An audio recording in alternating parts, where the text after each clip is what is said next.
niya, kahapon sa press con, wala tayong problema kung walang tulong galing sa abroad, kaya pa naman natin. Kaya natin. Tapos maglalabas kayo ng press release na over 1 trillion ang pamimigay na ayuda. Saan kayo kukuha ng pera? Bangkarote nga tayo, kulang nga tayo ng mahigit 500 billion sa panggastos natin sa araw-araw eh. We need to make a loan of about 4.6 million a day. Mahirap kasi paasahan na naman natin ng tao, ibubudol na naman natin. Huwag ganun, no? Galit na ang tao, simido na ang tao. Tapos bubulahin mo pa na magbibigay kayo, maglalabas kayo ng tulong. Puro kayo maglalabas, wala naman kayong nilalabas. Ilang araw na, hanggang ngayon. Ngayon pa lang pupunta Presidente kasi nakauwi na si Frasco, yung kanyang most trusted dyan na congressman sa Cebu. Bisipin mo, nagkabaha-baha lahat ng mayor at saka board member na kapanalig nyo, bakasyon sa abroad, sa Europe pa. Mambobola na naman kayo eh. Pagkatapos aasahan ng tao, wala naman. Tapos sasabihin niyo, hindi, yung bigas hindi namin pwede kamigay kasi kailangan bilhin nyo ng 20 pesos. Isipin mo, wala nang trabaho, wala nang gamit, naubusan na pati damit. Pagkatapos bebentahan mo pa ng bigas na 20 pesos, siya kukuha ng pambili. Kung di ba naman kayo, kagot ka lahat eh, di ba? Sorry. Dahil nga dulot nitong bagyong Tino, ang touring o pagsasalarawan nga ni Governor Pam Balicuatro flooded to the max ang nangyari. Dahil kung nakikita po ninyo sa mga pictures, sa mga videos, social media at sa mga balita, talagang worst. At hindi ka makakapaniwala na makakaranas ng ganito ang Cebu. Ano muna ang inyong masasabi? Alam mo, sa totoo lang, habang nagsasalita ka, Jade, ako kinakapos ng hininga sa pag-i-imagine sa nasubaybayan natin over the last several hours, if not a couple of days, dyan sa Cebu, no? Including Negros. Baka nakakalimutan natin yung ibang lugar, anong tawag na, binaharin ng todo-todo, lalo na dyan sa may Canlaon City and the other parts of Negros Oriental. Talagang hindi ka panipaniwala sapagkat pagka tiningnan mo na yung listahan ng mga probinsya na binigyan ng pagkalaki-laking pondo para sa pagtatayo ng mga pangharang sa baha o flood control project, 26 billion pesos, hindi mo may imagine na magkakaroon ng ganyang klaseng pagbaha. Especially ako, 2 beses nakapagtrabaho ako dyan, hindi nakakapanlumo, nakakaiyak. Especially pag nakita mo yung mga nasa bubong na lamang na mga kababayan natin dyan sa Cebu, Jay. Opo. Para sa inyo po, Sir Jay, may dapat bang managot sa mga pagbaha dito sa Cebu at sa iba pang parte nga dyan sa Visayas at sa iba pang lugar ng bansa? Unahin lang natin dito sa Cebu. Considering nga na daan-daang mga flood control projects ang nandiyan dyan, pero hindi mo na masasabing dahil sa lakas ng ulan, dahil super typhoon, dahil doon sa maraming binuhos na tubig, kaya ganyan na lang ang naging epekto nitong bagyo. Pwedeng malaundoy yung ulan na bumuhos dyan o palahabagat, pero hindi kasi tingnan mo naranasan na natin sa Metro Manila. Ako, ilang beses ako nabiktima ng pag-unos dyan sa Manila na talagang inabot hanggang leeg sa ground floor ng aking tinitiran. Pero itong nangyari sa Cebu, grabe. Bukod sa napakaraming tubig, ang ragasan ng tubig, ibang klase nakikita. Yung bang akala mo yung twister kasi nililipad yung mga lahat hayop, sasakyan. Ito naman pag dinaanan ng isipin mo mga 40-footer van, mga kotse, lahat mga sasakyan, grabe. Lahi kini nga katalagman o sa Binisaya pa, Jay. Sino kaya ang possible na managot nito, Sir Jay, kung ituturing natin na dahil sa mga flood control projects, dahil hindi siguro naging makatwiran o hindi naging epektibo yung mga flood control projects na nailagay dyan mismo sa Cebu, kaya ganito kalawak yung naging epekto ng bagyo dyan sa Cebu? Tama ka, kinakailangan, usually kasi ang ginagawa natin kapag kami may sakuna, iniisip natin, let's pray for Cebu, let's pray for Negros. Dito hindi lang prayer eh. Justice must be done, no? Kinakailangan magkaroon ng hustisya sapagkat hindi po biro ang perwisyong inabot ng ating mga kababayan. Over 100 people died, many are missing. Ang daming nasiraan ng bahay, walang natira sa kanilang ari-arian maliban dun sa suot-suot nila, no? Hindi po biro itong pangyayaring ito, and to think na ang karamihan sa mga kontraktor nitong supposed to be daan-daang flood control sa Cebu ay mga campaign donors ng Pangulo ng bansa, si President Marcos, no? Katulad na lang nila ng Q Builders ng Kirante at saka Roodfield, no? Na parehong donor, campaign funder ni Mr. Marcos sa politika, na silang naka-corner nitong mga kontrata dito. And siguro dapat din na nasaan na nga ba yung mga congressman na siyang responsable sa pagkuha nitong mga pondo, all of them, no? Except I think for two, wala akong nakita o narinig man lang mula sa mga coverages, mula sa mga coverage o mga wala not a video, kahit man lamang audio na nagsasabing kasama niyo ako, ganito po gawin natin. Ang nakikita natin na puro kalunos-lunos na kalagayan ng ating mga tao, kababayan dyan, Jake. Oo. Nanawagan kasi itong si Governor Pam Baricuatro ng investigasyon para managot nga itong mga responsable dyan sa mga pagbaha. Dahil nga din siguro sa mga flood control projects, may mga, kung meron bang mga ghost projects, mga maanumalyang ghost projects, mga flood control projects ba sa Cebu. Pero sa tingin po rinyo, Sir Jay, marami na tayong nakitang mga hearings sa Senado, maging dito sa ICI, pero until now ay wala pa rin ang napaparusahan. Sa tingin mo, epektibo pa rin po ito?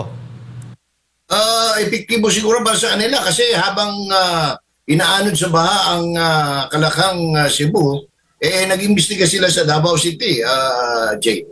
Yun nga. Paanong ang investigasyon nasa Davao at ang baha ay nasa Cebu at sa iba pang mga lugar dito sa ating bansa?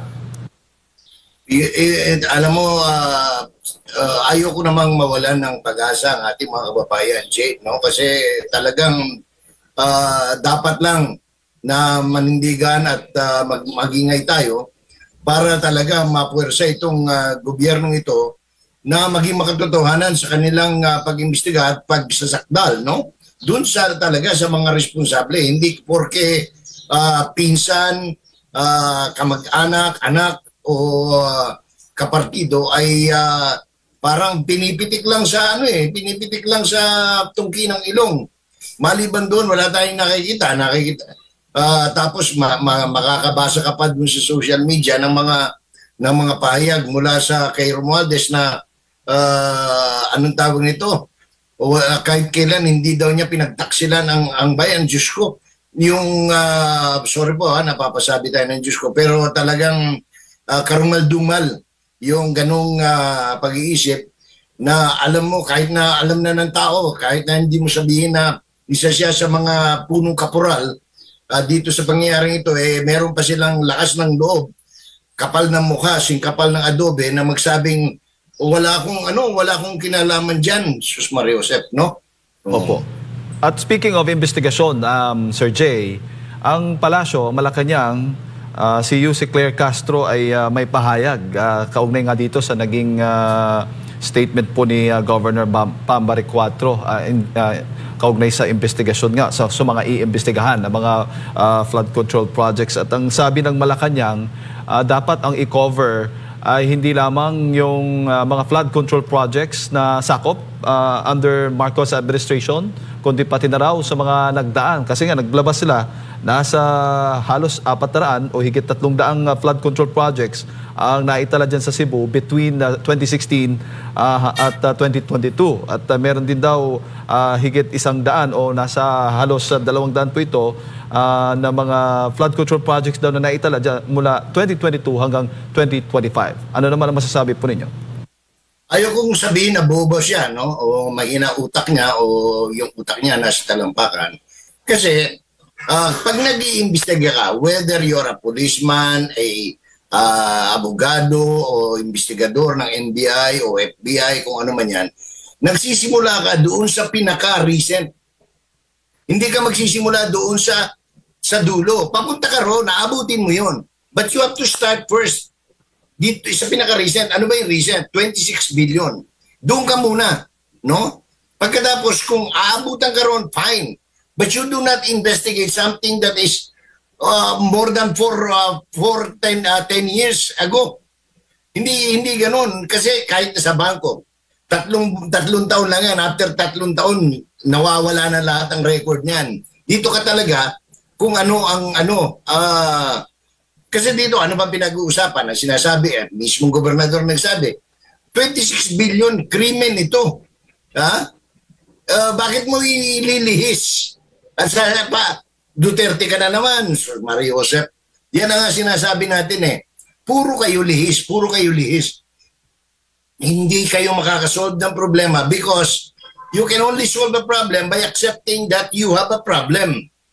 Kasi parang lumalabas, wala silang problema sabi nga niya, kahapon sa press con, wala tayong problema kung walang tulong galing sa abroad, kaya pa naman natin. Kaya natin. Tapos maglalabas kayo ng press release na over 1 trillion ang pamimigay na ayuda. Saan kayo kukuha ng pera? Bangkarote nga tayo, kulang nga tayo ng mahigit 500 billion sa panggastos natin sa araw-araw We need to make a loan of about 4.6 million a day. Mahirap kasi paasahan na naman natin ng tao, ibubudol na naman natin. Huwag ganun, no? Galit na ang tao, simido na ang tao. Tapos bubulahin mo pa na magbibigay kayo, maglalabas kayo ng tulong. Puro kayo maglalabas, wala naman kayong nilalabas. Ilang araw na, hanggang ngayon. Ngayon pa lang pupunta Presidente kasi nakauwi na si Frasco, yung kanyang most trusted dyan na congressman sa Cebu. Bisipin mo, nagkabaha-baha lahat ng mayor at saka board member na kapanalig nyo, bakasyon sa abroad, sa Europe pa. Saan ka naman, paano naman matutuwa yung mga kababayan natin Cebuano niyan? Binuwang naman ang inyo, ha? Sasabihin nyo, kapareho niya, meron pa kayo nilabas. 50 million dito, 10 million dito, ilalabas daw. Wala pa kayo nilabas Ang problema dyan, baka hindi na naman ninyo matupad dahil wala naman kayong natutupad pa.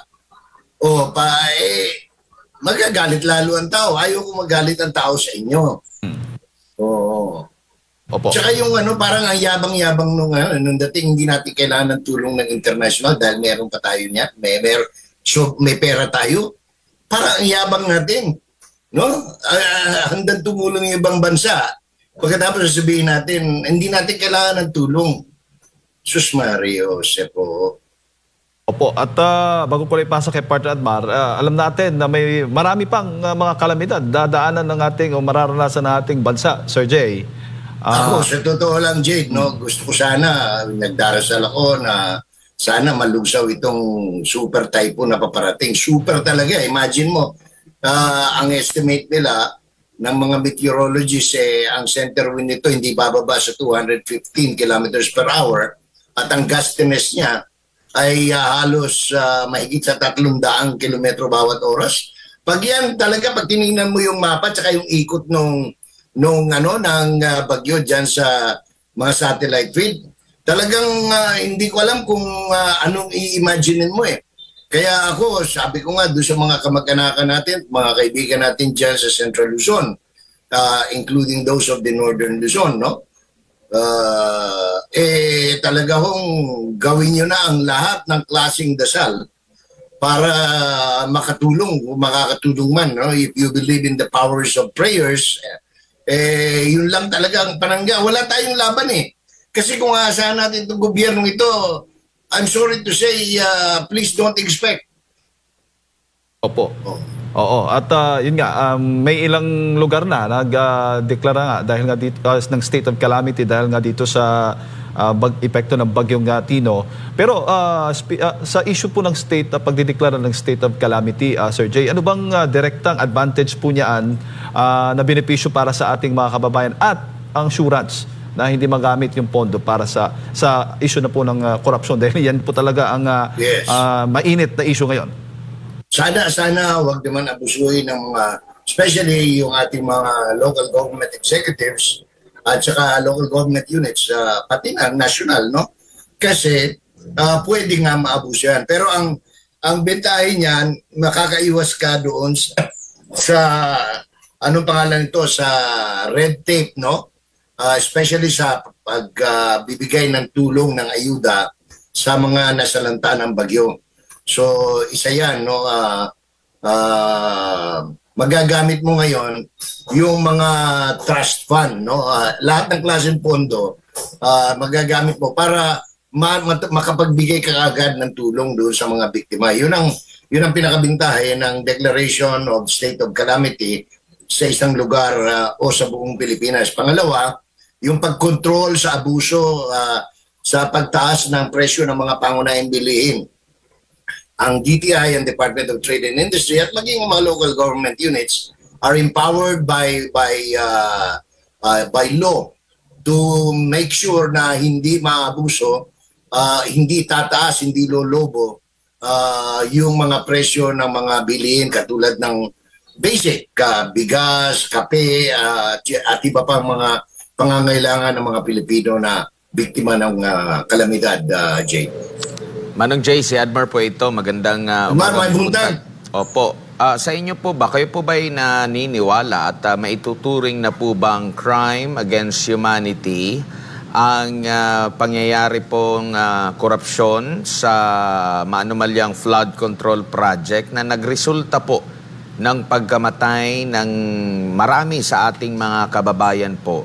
Dahil mayroong ipinagmalaking mga flood control projects, mas lumala po yung baha. No, maraming mga first time na nagsasabi, kagaya dyan sa nangyari po sa Cebu City, sa bahagi ng Cebu, nagsasabi silang first time. Kaya hinahanap nila yung flood control project. Kayo po ba ay sumasang-ayon dito na pasok na ito sa crime against humanity? Kung meron mang crime against humanity, ito yun. No? Ito yun.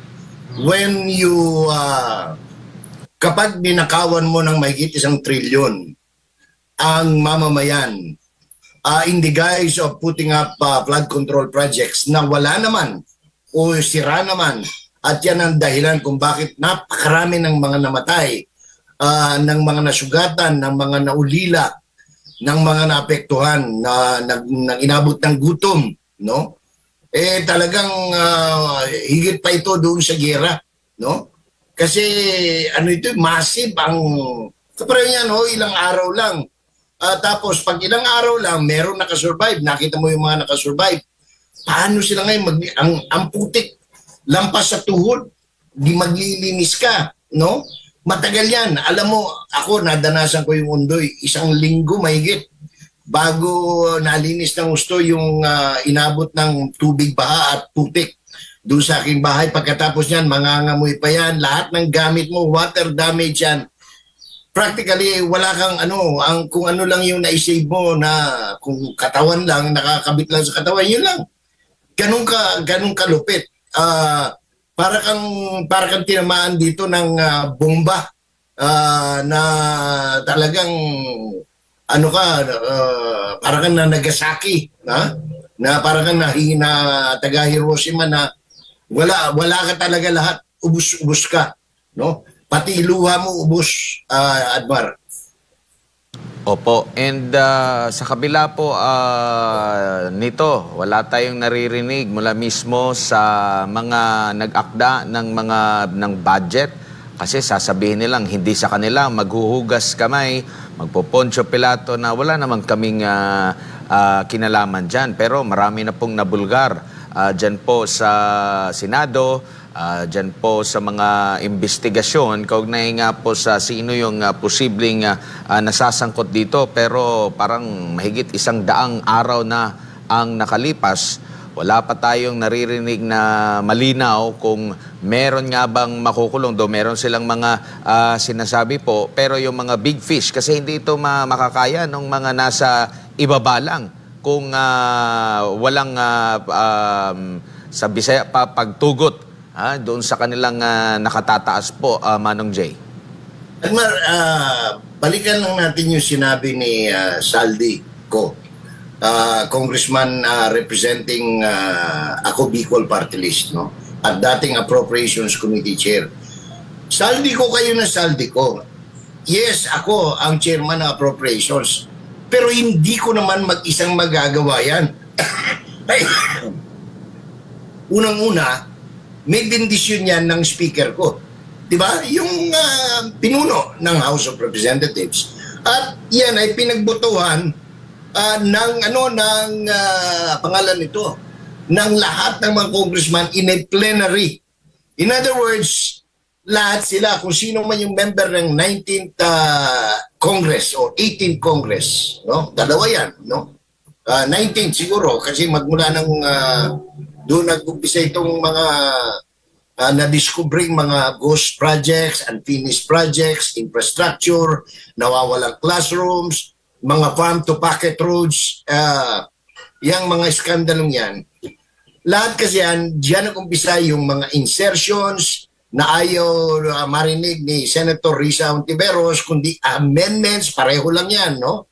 Whether it's amendment, insertions, or whatever, isa lang hong ibig sabihin yan, isiningit, ipinaloob, isinama, yung gastusin na yan, na pagkatapos meron pang lump sum appropriations at saka unprogrammed funds. Lahat po yan, halos 2 trilyon. Kaya nga lumubo yung ating pambansang gastusin, ang General Appropriations Act o National Budget, kasi nga maraming insertions.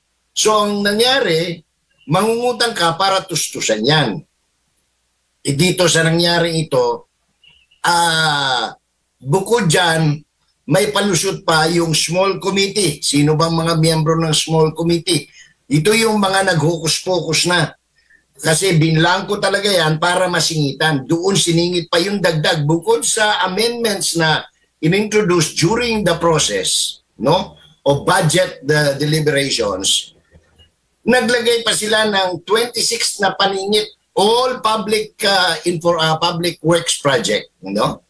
At ito ay binusisi, binulatlat, sinaliksik ng Pangulo ng Republika ng Pilipinas kasama ang kanyang government cabinet, no? May mga litrato yan, kompleto yan doon sa sa residente niya mismo, sa tinitirahan niya, at pagkatapos siya mismo ang pumirma. In other words, sa lahat ng releases na yan, ng gastos na yan, ng ibinayad na yan o ibinulsa na yan o ninakaw, may lagda ang Pangulo kasi hindi marirelease yan kung walang bendisyon o approval ng Presidente. Malinaw yan. No, kaya tama si Mr. Saldico, hindi niya magagawa mag-isa yan. Kung sinasabi natin, ubod ng magnanakaw si Saldi, meron pang mas grabe na dapat managot. Whether nagbulsa sila o hindi, pero sila ang dahilan kung bakit na-release yan na Admar. Nakita nyo rin po ba yung double standard? Kasi nung mga, halimbawa, nung nag-imbestiga, laban doon sa Pogo, napakabilis eh. Meron silang mga nahuli, meron silang mga inakusahan, meron agad silang nasampahan ng kaso. Yun yang kay Pastor Apollo Sikibuloy, biruin nyo, patay na ng ilang taon yung kaso biglang binuhay. No? Napakabilis ng mga pangyayari. Maraming mga issue na napakabilis na gumawa ng hakbang. Kumbaga, whole of government approach ang kanilang ginawa para maisakatuparan. May bibilis pa ba sa appointment ni Remulla bilang ombudsman? Yun nga may po. Kaso, biglang nawala yung kaso. Pero diba? pinag-uusapan natin dito sa issue ng korupsyon, 1 trilyong piso na. pera ng Correct. taong bayan at stake din kasi maliban sa nakulimbat na yung pera ng taong bayan, nakita natin ang resulta ng korupsyon kung saan kaliwat kanan, malawakan yung mga pagbaha, worst na klase ng mga pagbaha na umaasa sana tayo dahil ipinagmalaki ito ng ating presidente na mayroong mahigit 5,500, ngunit sa huli, ito pala ang mga pangyayari kung kailan merong mga flood control projects at ipinagmalaki ito, doon pa yung mga malulubang klase po ng dilubyo, kalamidad, katalagman, Manong Jay. Correct. Yun na nga irony, pinagyabang. Di ba? Pagka may kopya ka pa ng speech niya, sasabihin niya, 5,500 tapos na. At libo-libo pa ang malapit ng matapos. Yung ginagawa ng Marcos administration. Pagkatapos nung unang bumaha na fact check ng bagyo, bumaha dyan sa Metro Manila at saka sa ibang bahagi ng Luzon. Ano sabi niya nung tinanong siya, Sir, akala ko ba ang daming ating ang tawag nito, flood control? Ano sagot niya? Nandyan yung flood control na overwhelm lang ng tubig. Pagkatapos, tsaka hindi naman problema kayang tubig, maiipon natin yan, tapos magagamit natin. Di ba? Ngayon, kahapon nagpatawag siya ng meeting sa yung dating OCD, no? NDRRMC yata tawag noon na Admar, no? At pinapaimbestiga niya saan nanggaling yung tubig baha. No? Ako ayaw ko na sumagot diyan dahil ayaw kong pag-isipan ako ng mga nanonood sa atin na ubod ng tanga naman ninyo taga-SMNA, itatanong nyo pa kung nasaan galing yung tubig baha, no? Pero ang presidente gusto niya malaman saan ang galing yung tubig baha. Pwede naman sigurong gamitin yung confidential fund para malaman talaga niya saan galing yung tubig baha kung nasa baba ba galing gas. Wala nang confidential fund. Enero pa lang ubus na yun. Admar. Oo, idagdag ko rin kasi doon sa investigasyon, pagbusisi sa paggastos ng budget ng pangalawang Pangulo, napakabilis din. Pero hindi na busisi itong mas malaki pang confidential fund, tapos hihingi ng tulong, bakit wala na ba raw tayong mga investigative journalists para matukoy itong mga issue ng korupsyon, tapos hihingi ng tulong para maiahon ang ating ekonomiya, Manong Jay. Walang nagko-question pa hanggang sa kasulukuyan tungkol doon. Alam mo, hindi ko malaman kung ako'y matatawa o maiinis Sasabihin niya, ano ba kayo? Wala na bang investigative? Kaya ka nga tinatanong, Mr. President, dahil bahagi yan ng pag-iimbestiga Ayaw mo naman sumagot. Pag sumagot ka, puro parang galing sa alapaap yung mga sagot mo. Di ba? Paano malalaman ng tao ang katotohanan dahil lihis kayo na lihis? Tapos ngayon, magpapaputok na naman kayo na gera-gera. Itong Chief of Staff ni Commander-in-Chief, Commander-in-Chief, no? Na ano daw, maganda raw yung mga sundalo for 20 days and 30 days na gera. Alam mo, grabe na itong paglilihis na ito, no? Every time the issue knocks on the door of Malacanang, you come up with excuses, with diversion. Anong pangalan nito? Tapos may mga pananakot pa yung spokesman na kapag ka daw sumama sa rally yung mga taga-JIL at taga-KOJC at Iglesia, anong tawag nito? Parang may nagbabadyang unos. Alam mo, hindi na maganda ito sinasabi, pinagagawa nila. Parang akala nyo ba ganun na kahina ang utak ng mamamayan? Opo, at maidagdag ko lang din, malinaw na rin po ba, Manong Jay, yung kasinungalingan patungkol dyan sa EDCA na hindi talaga yan para sa kalamidad? Oh yes. Kasi mabuti na banggit mo yan, Admar, no? Kasi tinitingnan ko, isa sa mga EDCA site, nandyan mismo sa Cebu City. At yung sabi ng presidente noon, kaya po natin yan pinayagan niyang mga EDCA. Sabi ni Mr. Marcos, no? Ni Junior Marcos. Kaya natin pinayagan niyang mga EDCA na yan kasi malaking tulong po yan sa panahon ng disaster kasi disaster-prone area po ang Pilipinas. Kagad-agad makakahingi tayo ng tulong sa kanila, pag-i-airlift, pagdadala ng gamot, paghatid ng mga rescue, at saka magaling yan sila sa mga rescue operations, sabi niyan gano'n. Aba, siyempre, walang mga magagawa mo kundi paniwalaan ng presidente kahit na medyo may duda ka noon. You can only hope that he was telling the truth to justify the existence of 17 EDCA sites in the country. Unfortunately, yung pinakamalaking EDSA site nasa Cebu. Pero wala tayong narinig o nakita ni Anino sa mga US supposed to be calamity specialist na sabi tutulong. Wala. So ngayon, malinaw pa sa sikat ng araw kasi napakalakas ng sikat ng araw dito sa aking kinalalagyan, Admar. Salamat naman sa Diyos at kami ay binayaan ng ganitong tiyempo, no? Wala talaga yung mga EDSA, puro bola. Puro pambobola. Wala. They are not there to help us in times of calamity. For whatever purpose, hindi natin alam. No? Kung ano talaga, maliban sa giyera. Pero sabi nga mismo, ni General Bronner at maging ni President Marcos, kung magkakagera man, mga 1 buwan pa bago dumating ng saklolo. O pagkatapos naghahamon ka ng gera sa China, buwisit ka. Oh, sorry. Si. Sir Jay, sa gitna nga nitong issue ng korupsyon, isang malawakang protesta naman laban sa korupsyon nga ng kasalukuyan ng administrasyon ngayon ang ikinakasa. Ang inaasahan natin on November 16, 17, 18, isang religious group at iba pang grupo ang magsasagawa ng kilos protesta. At by November 30, meron ding malawakang protesta. Ano naman po ang inyong inaasahan po dito? Jade, ito ako yung hindi ito panawagan. Pero kung mahal mo ang bansa mo at ganito na ang nangyayari sa atin at wala ka nang maasahan sa gobyerno, pag hindi ka pa sumama sa kilos na ito, talagang gusto mo na talaga yung ginagawang pang-aapi sa iyo, pambobola sa iyo. Ngayon, kung ayaw mo niyan, huwag kang aanga-anga. Kinakailangan makiisa ka sa isang pagkilos na siyang magbibigay ng katuturan doon sa mga panaghuy mo. No?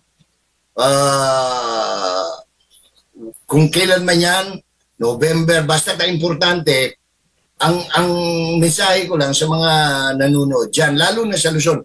Kasi kung malapit-lapit lang, ay hindi nyo na kinakailangan sabihan, kalulusong kami lahat dyan. Ang problema, ang layo namin dahil archipelagic tayo no? Pero kayong mga nandyan sa Luzon.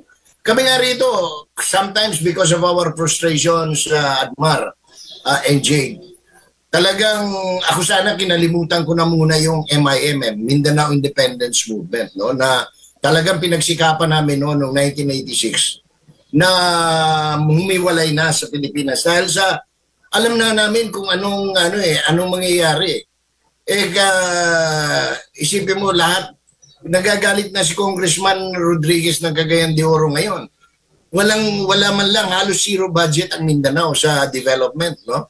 And yet 60% of the income of the entire Philippine nation comes from Mindanao, no? Kaya ngayon lumalakas yung panawagan, humiwalay na lang tayo diyan, no? Kasi wala naman din tayong maasahan diyan sa Pilipinas, no? Sa Manila, sa Imperial Manila. Ngayon, kayong mga taga Luzon, no? Kayong mga taga kung saan mang isla kayo diyan malapit sa Imperial Manila. This is the time for you to come out and tell this government, this Marcos administration, enough, no? Tama na, hindi na pwede itong mga bulahan natin na mga pinaiikot pagkatapos binubulsan nyo lang ang pera. Hindi na makatwiran yun. Oo, kawawa kayo. Kasi kami, pag kwentas claras, talagang when push comes to shove, sabi nga sa English, we will really be forced to separate ourselves from you. Kasi hindi na pwede, wala naman kami pakinabang, no? Yung dapat makakatulong sa amin na train system. hindi nyo pinunduhan. Itong mga ongoing projects, pati yung peso counterpart ng mga foreign loans from Japan and other countries, katulad ng Davao to Samal Bridge at saka itong mga bypass roads from Turil to Panabo City, nababalan pati yung flyover dyan sa MAA because iniipit ng tinamaan ng buenas na gobyernong ito dahil sa ayaw nilang umasenso ang Mindanao, ang Davao in particular. Para bang galit na galit sila. Ako, ilang beses ako nag-post how beautiful Davao at yung investors talagang dito dumarating. Anong ginawa nila? Pinaalis nila sa Meta, sa Facebook. Kasi it does not speak well of Manila or Luzon. Bakit lahat ng mga investors nandito? Sasabihin pa nila, false information. Paano naging false information? Mismo sila Ayala nagpunta rito, sila Gokong Wei, yung mga ambassadors of different countries of Europe, the United States, except for United States, Japan, and China and India. Dito na nagpupunta, nagko-courtesy call dito na dinaalam nila saan ba kami makakapag-invest, saan kami makakatulong sa mga Mindanaoan, sa mga Dabawenyo. Kasi wala na silang confidence dyan sa Manila. Stock market, can you imagine our stock market of non-FDIs 71 na ako, Admar. Ngayon lang nangyari na ang Philippine Stock Exchange is the worst stock exchange in the entire world. Diba? Pinakabagsak, lugmok. Anong ibig sabihin yan? Lugmok ang ating kabuhayan. Ano sabi ng Presidente? Oh, we have restored the confidence of the nation, of the world. Dumarating na mga investors. Saan? Mambubulan na naman tayo eh. Ako nga kinakabahan dahil kahapon maganda kung tutusin. Imagine mo kung talagang ang ayuda ibibigay dyan sa buong Central Visayas dahil sa tama ni Tino, no? Nung bagyo. 1.7 trillion, 0.7 trillion ang pagkakabasa ko doon sa report nila. Pero tinitingnan ko, as an economist myself, no? At saka nag-aaral dito, ang lalaki. Saan nyo kukunin ang pera? Wala nga pera eh. Naglo-loan nga kayo eh. Nangungutang nga tayo because meron tayong nasa deficit spending tayo. Hindi totoo yung sinasabi ni Claire Castro na meron tayong enough resources to address this problem. We don't. Mambobola na naman kayo eh. Pagkatapos aasahan ng tao, wala naman. Tapos sasabihin niyo, hindi, yung bigas hindi namin pwede itamigay kasi kailangan bilhin nyo ng 20 pesos. Isipin mo, wala nang trabaho, wala nang gamit, naubusan na pati damit. Pagkatapos bebentahan mo pa ng bigas na 20 pesos, siya kukuha ng pambili. Kung di ba naman kayo, kagot ka lahat eh, di ba? Oh. Sorry.